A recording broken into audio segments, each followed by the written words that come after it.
Hey guys, I want to expand on what we talked about last week. This is called REDS, Relative Energy Deficiency in Sports. And this is a condition that affects men and women. And it is when we don't take in enough nutrition to supply the demands of the activity that we're doing and also our basic bodily function. And we start to have problems. And it affects men and women.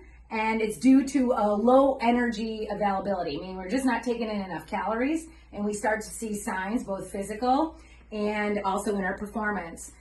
It causes problems on the hormonal level. It affects protein synthesis, which obviously affects things like recovery. It affects menstrual cycles in females, so you'll see things like hormonal imbalances. Other signs and symptoms that we may encounter are increased risk of stress fractures. We start to see sleep disturbances. We're not recovering from our workouts, irritability, mood changes. And then, of course, our performance starts to be affected. We're seeing plateaus in our workouts. Like I said, we're not recovering from our previous training sessions.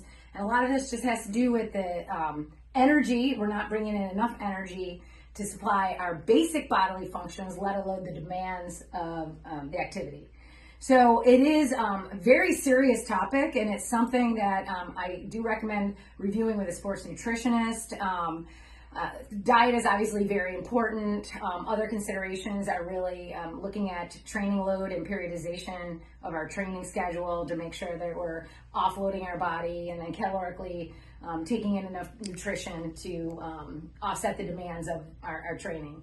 So obviously there's some signs and symptoms that start to come out, and we don't want to dismiss those. I mean, this is a medical problem, and it can be eventually a very serious medical problem.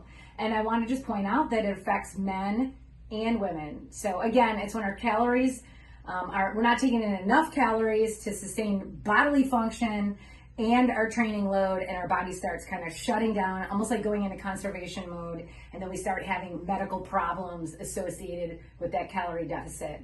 Relative energy deficiency in sports.